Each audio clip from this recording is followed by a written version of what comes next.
I was a humble desert bush, rooted in the dry, barren ground of Mount Horeb.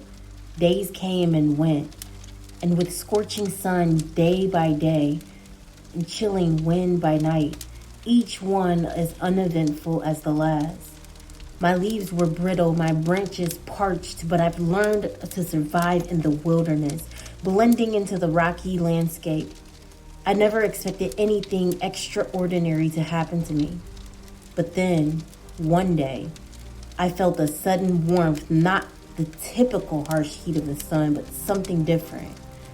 I began to glow from within, a soft flame springing up across my branches. At first, I braced myself, waiting for pain, waiting to be consumed by fire, yet the flame did not burn.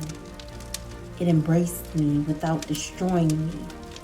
I was surrounded by this mysterious presence, alive with a warmth beyond understanding. I felt more alive than ever, infused with something far greater than myself. Then I saw him, Moses.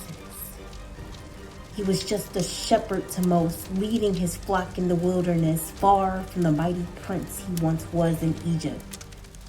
But he paused, his gaze fixed on me, his eyes widening as he approached. I could see the wonder in his face, the question swirling in his mind. Why isn't the bush burning up? And then through me, the Creator spoke. It was as if every fiber of my being was his voice. Moses, Moses. Moses froze, startled, his voice trembling. Here I am, he replied. Do not come any closer, came the words from within me. Words that echoed with the power of the one who made the stars and the sand of this wilderness. Take off your sandals, for the place where you are standing is holy ground. I could see Moses' face soften as he took in the weight of those words. He removed his sandals, drawing nearer. His heart opened and ready, yet humble, knowing he was in the presence of something far beyond his understanding. Through me, God shared his plans, his purpose. I have indeed seen the misery of my people in Egypt.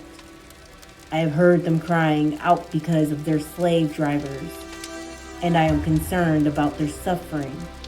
So I've come down to rescue them. Each word resonated with power, a calling as old as time itself. I, a simple bush, was the vessel of a sacred mission.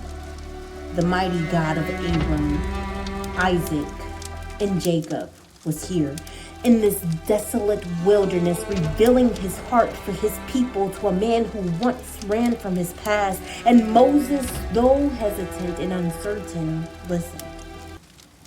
There was a beauty in that moment, a purpose I never imagined. For that brief time, I was not just a bush. I was a witness to a divine love, a flame carrying a message of hope and liberation. As the conversation unfolded, I felt the greatness of God's plan, a plan not just for Moses, but for all who were suffering, longing for freedom. And then when it was over, the flame disappeared, leaving me just as I was before. Yet I knew I'd never be the same again, for I'd been touched by the eternal, used as a voice for the holy, and I would remain here silent, yet forever marked by the divine encounter. I am the bush that God used to speak to Moses.